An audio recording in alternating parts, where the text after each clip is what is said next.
Et puis mes deux amis locaux de Gagny l'ont dit, on est dans une phase intéressante.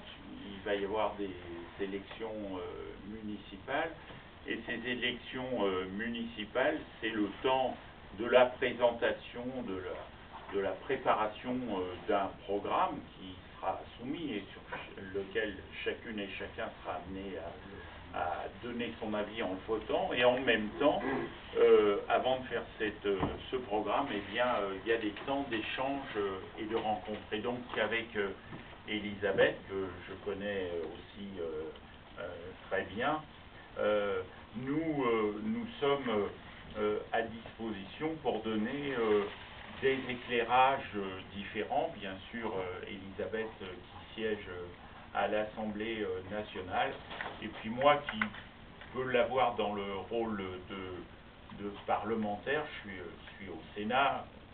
Maintenant, de la Seine-Saint-Denis, je suis passé sur la commission des affaires étrangères, de la défense nationale et des forces armées. Alors, les gendarmes, les services de l'État et bien sûr notre armée m'intéressent beaucoup, mais j'ai aussi été longtemps maire d'une ville à côté, conseiller général de la Seine-Saint-Denis, et si je ne suis plus maire, c'est parce que j'avais pris l'engagement en rentrant au Sénat auprès de mes amis socialistes et de mes amis écologistes de quitter les fonctions pour ne pas cumuler les postes de responsabilité. Et c'est désormais une jeune femme, Sylvine Thomasin, qui est maire de Bondy et qui se débrouille très bien pour gérer la ville.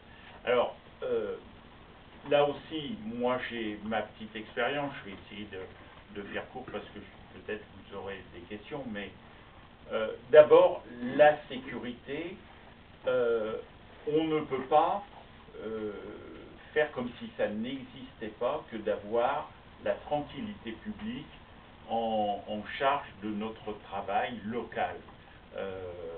Deuxièmement, on ne vit pas non plus, contrairement à ce que parfois on peut s'entendre dire ou réfléchir soi-même, on ne vit pas forcément avec la peur au ventre 24 heures sur 24 parce que on est dans telle ou telle ville ou telle rue de nos quartiers. Mais il faut essayer de pouvoir répondre chacun avec nos outils et nos façons de pouvoir procéder. Alors, les deux intervenants ont dit, et ils ont raison, la sécurité est d'abord et avant tout une question de l'autorité de l'État. C'est l'État qui gère la police et la gendarmerie, c'est l'État qui gère la justice, ceux qui rendent justice au nom du peuple français, et puis c'est l'État qui organise aussi d'autres services de sécurité. Je pense aux pompiers, ou je pense au SAMU, aux services de soins d'urgence, qui peuvent être utiles aussi parce que ça fait partie de nos préoccupations parfois que de savoir que eux aussi peuvent être là et peuvent servir. Mais quand on est élu local, quand on aspire, comme ça vous a été dit, à présenter une liste, à se présenter devant vos suffrages, ben moi je leur dis chapeau de commencer par une première réunion dans laquelle des gens engagés à gauche disent ben, on va parler effectivement de la vie des quartiers et de la sécurité comme un des premiers sujets, parce que souvent les caricatures font que on dit que les écologistes ou les socialistes, entre autres, ne s'occupent pas de ces affaires-là. C'est faux, on s'en occupe autant que d'autres, des fois mieux que d'autres, des fois moins bien que d'autres aussi, parce que on rate telle ou telle expérience. Sur les capacités locales, tu as cité le CLSPD, le Conseil local de prévention de la délinquance. C'est un outil absolument essentiel à la vie locale. Alors, je vais presque dire, nous les citoyens, on n'y est pas tous les jours quand ce conseil se réunit, mais quand ce conseil se réunit, il a tout un tas de structures qui n'ont pas forcément l'habitude de parler ensemble. Alors, je vais en donner deux, où c'est pas forcément très naturel qu'ils le fassent, mais éducation nationale, les enseignants et police, ça ne parle pas toujours ensemble.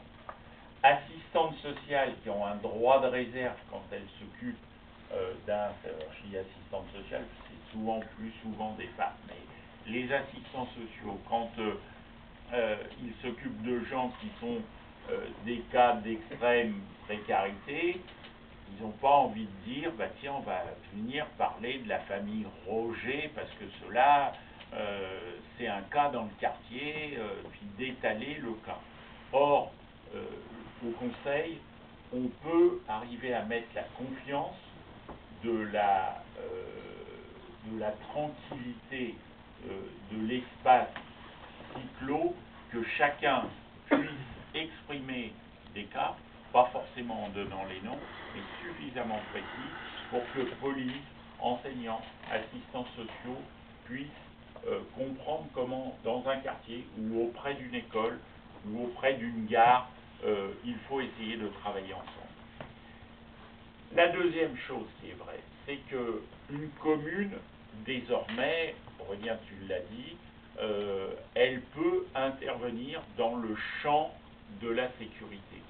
Et vous serez à même, aux socialistes et écologistes comme aux autres formations politiques et aux autres candidats, de poser des questions qui naturellement peuvent venir dans les préoccupations. Qu'est-ce qu'on peut faire les uns et les autres pour que la tranquillité publique existe? Alors, il y a plusieurs choses. D'abord, toujours dans la prévention, la ville impulse un certain nombre de structures associatives qu'elle rencontre au quotidien. Ça peut être le club de football, ça peut être la maison de quartier, ça peut être le club du troisième âge à un autre endroit. Eh bien, les élus locaux ne peuvent pas ne pas faire attention à ce que, je veux dire, dans un club de foot, on n'ait pas que des batailles comme on vient de voir entre Lille et le PSG. Et on peut dire aux éducateurs de sa ville que les choses doivent, ou à Saint-Étienne, c'était pire encore il y a une quinzaine de jours, donc les éducateurs, et on le sait bien, si on commence dans le club local, dans l'association locale, on peut aider à ce que les choses aillent mieux. C'est-à-dire que la convivialité, que le respect des uns et des autres aille bien. Club du troisième âge rencontre des personnes âgées, bien évidemment. Il faut essayer de voir aussi comment elles sont, parce qu'elles sont un peu plus parfois fragiles, parce qu'elles se déplacent plus lentement, parce que les gestes sont moins précis, eh bien de voir comment elles sont elles aussi entièrement respectées dans la vie locale. Et on peut avoir des outils. Par exemple, un outil qui aide aussi à la lutte contre parfois l'isolement, qui coûte un peu d'argent. Il faudra que vous ayez des réunions aussi sur les budgets et comment vous voyez les choses. Mais moi je l'avais fait. Accompagner des personnes âgées pour aller chercher de l'argent à la banque et revenir, on peut le faire avec un service spécialisé. Aider une personne âgée par un petit transport et des petits véhicules qui aident à se déplacer et pas avoir à faire des kilomètres dans la ville pour aller vers chez le pharmacien ou la pharmacienne, ou aller à la mairie parce qu'on va avoir des papiers à y faire, ou aller voir vers chez le médecin là où c'est aussi participer de la tranquillité et de la sécurité des citoyens. Alors,